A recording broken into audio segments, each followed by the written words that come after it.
दोस्तों, Maggi 2 minute में बने न बने, मगर आरडी नितिन की स्टोरीज आपका 2 मिनट में मूड जरूर बनाएगी और आपको एक लेसन जरूर देगी।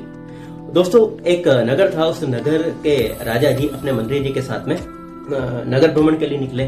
नगर भ्रमण करते हुए दुकान के पास में रुके और उन्होंने मंत्री जी से कहा कि ये जो दुकानदार है, इस दुकानदार को आप अपने महल ले आना, मैं इसको फांसी देना चाहता हूँ। राजा जी अपने महल चले गए। मंत्री जी ने सोचा कि राजा जी के दिमाग में इतना नकारात्मक विचार कैसे आया।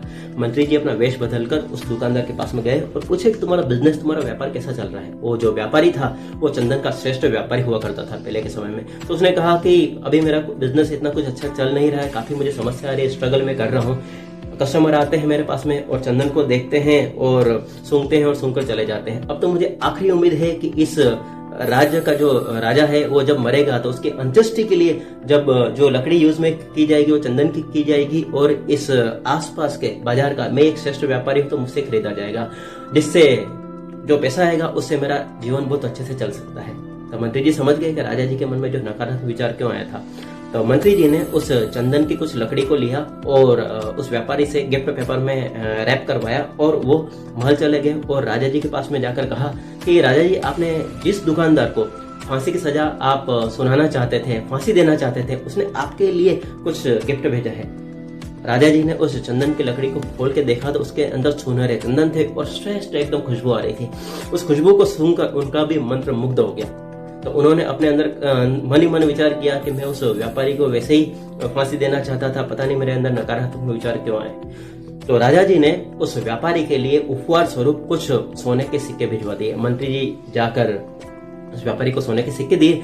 तब उस व्यापारी के मन में भी लगा और उसने अपने अंदर पश्चाताप किया कि वैसे ही मैं राजा के मरने का इंतजार कर रहा था और इस राजा जी तो इतने दयालु हो के उन्होंने मेरे लिए सोने के सिक्के भेजे।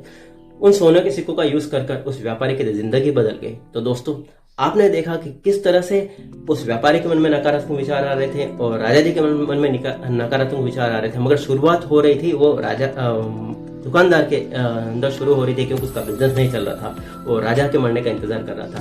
तो दोस्तों, मंत्री जी ने क्या किया कि उन दोनों के जो नकारात्मक विचार थे उन्होंने एक्सचेंज किया और दोनों के अंदर उन्होंने एक पॉजिटिव मैसेज दिया और दोनों के विचार सकारात्मक हो गए। दोस्तों, इसको कहते हैं टेलीसाइकिक्स और सबकॉन्शियस माइंड का यूज करना। दोस्तों, अगर आप भी टेलीसाइकिक्स क्या होता है, अगर आप जानना चाहते हैं इसका यूज कैसे किया जाता है वो और सबकॉन्शियस माइंड को यूज कर आपकी लाइफ को कैसे बदला जाता है, अगर आप जानना चाहते हैं तो आप मुझे डीएम कर सकते हैं। दोस्तों, अगर आपको ये स्टोरी अच्छी लगी हो तो आप मुझे नीचे कमेंट्स कर सकते हैं। दोस्तों, मिलते हैं